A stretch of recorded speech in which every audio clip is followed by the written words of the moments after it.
Alors Pierre, je vous laisse choisir, on commence par qui? La franco-belge ou le comics? Là, je joue la beauté. Ah À toi, Matt. On va commencer par les comics alors. Aujourd'hui, je vous parle d'un truc qui s'appelle Tonichu, le détective cannibale. Mais qu'est-ce que c'est que ça, un détective cannibale? Alors en fait, l'histoire, n'ayez pas peur du titre, je vous explique pourquoi. C'est drôle et c'est une comédie et c'est super et c'est comme du fado. En fait, l'histoire, c'est on est dans un monde où la viande de poulet a été interdite et cet inspecteur Tonichu est cybopathe. C'est-à-dire qu'il a la faculté de connaître tous les éléments de ce qu'il goûte. S'il goûte une tarte aux fraises, il peut vous dire avec quel type de farine elle a été faite, quand, par qui, à quelle heure, avec quel type de fraises et tout machin. Et du coup, en déjeunant dans un restaurant, il se rend compte que finalement le plat qu'il est en train de manger est pas super clair. Il va faire une petite enquête dans la cuisine, vite fait, et il se rend compte que dans la cuisine il y a un serial killer. Donc il se met sur les trousses de ce serial killer qu'il a choisi d'arrêter. Et le mec, plutôt que de se faire coincer, va préférer se suicider. Je vous avais dit, c'est super drôle, c'est une comédie. D'accord, Donc, avec une tarte aux fraises. Lui, Tonichu a décidé qu'il fallait quand même qu'il réussisse à sauver les victimes et qu'il leur rende hommage. Il fallait qu'il retrouve ses victimes. Et donc, puisqu'il connaît tout de ce qu'il goûte, il va décider de goûter le serial killer afin de retrouver en fait les victimes. Donc c'est pour ça qu'on parle d'un détective cannibale. Ça, c'est le pitch de départ qui est pas très ragoûtant.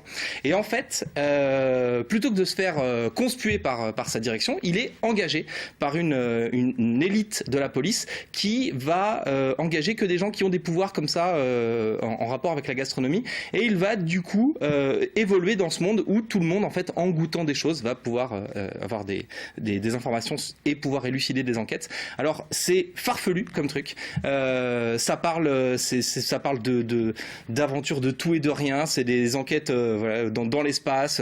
Il y a l'élite de cette police par exemple, c'est un poulet mexicain qui se bat et qui fait du catch parce que c'est un poulet de combat qu'on a fini par dresser dans la police.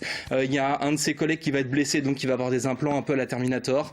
Ça parle de sexe, ça parle de sa famille où ils ont tous des pouvoirs un peu bizarres. Il va tomber amoureux d'une nana qui est critique culinaire et qui est tellement forte que quand elle vous raconte ce qu'il y a dans un plat, en lisant son article, vous avez la sensation dans vos papilles et tout. Et puis il y a un vampire qui traîne là-dedans. Et puis il y a plein de choses. Le tome 8 va sortir chez Delcourt en novembre. Ça s'appelle Tonichu, le détective cannibale. Et vous avez compris, il vous reste du coup 7 semaines pour lire les 7 premiers tomes de cette série et pour pouvoir embrayer sur le tome 8 quand il va sortir. C'est un gros coup de cœur pour moi. Tonichu, le détective cannibale, c'est un des 2 meilleurs comics actuellement chez Delcourt. Vous allez me dire avec Walking Dead, pas du tout, avec Invincible qui est la seule série de super-héros qui est un peu surprenante en ce moment.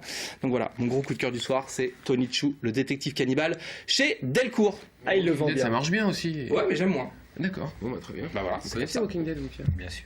Donc j'ai eu un flic dans un univers Il est farfelu, rigolo et coloré. Et vous avez quoi, mon petit Julien? Bah, moi j'ai un braqueur dans un univers pas du tout coloré et farfelu. C'est Tyler Cross, le numéro 2 est sorti chez Dargo de Nuri et de Bruno. Nuri, pour ceux qui connaissent un petit peu la bande dessinée, c'est lui qui avait fait Il était une fois en France avec 6 tomes qui était une histoire vraie sur un ferrailleur français qui avait fait fortune juste après la Seconde Guerre mondiale et pendant la Seconde Guerre mondiale d'ailleurs. Ça avait très très bien marché. C'est un excellent scénariste.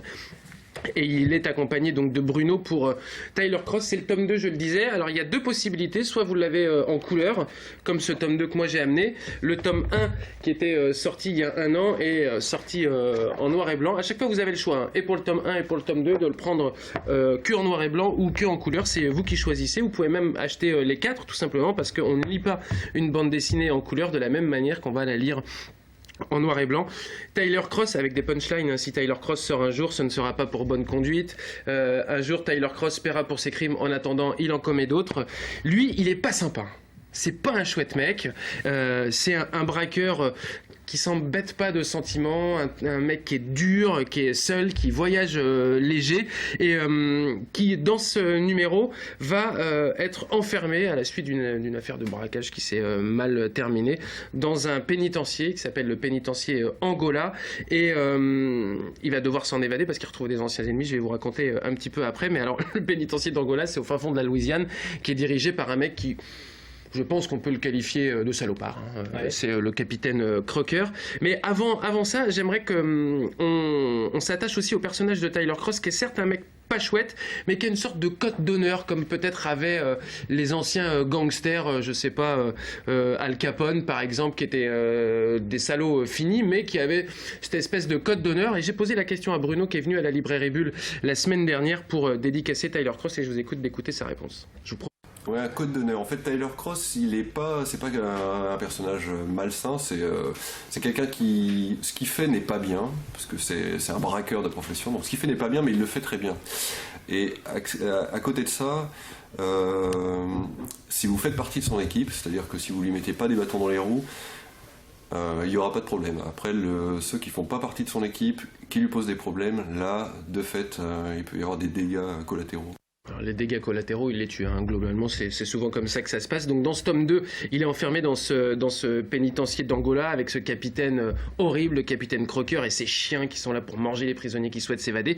Mais lui, dans ce pénitencier, il retrouve d'anciens ennemis, et donc il sait bien qu'il va falloir qu'il s'évade parce qu'eux, ils veulent lui refaire la peau, et c'est une aubaine de le voir arriver dans ce pénitencier où finalement vous faites un petit peu ce que vous voulez à partir du moment où vous graissez un peu la patte des différents geôliers de ce pénitencier. Et ce qui fait aussi que dans cette bande dessinée, il y a Tyler Cross qui est le personnage principal, mais il y a toute une galerie de personnages secondaires qui sont très très importants et qui ne sont pas du tout anecdotiques. Et Bruno nous a expliqué pourquoi.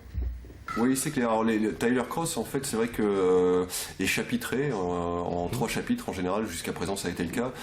Et souvent, et dans les 2 premiers opus, le chapitre central est consacré au second rôle qui gravite dans l'histoire, et Tyler Cross est un peu en retrait dans ce chapitre central.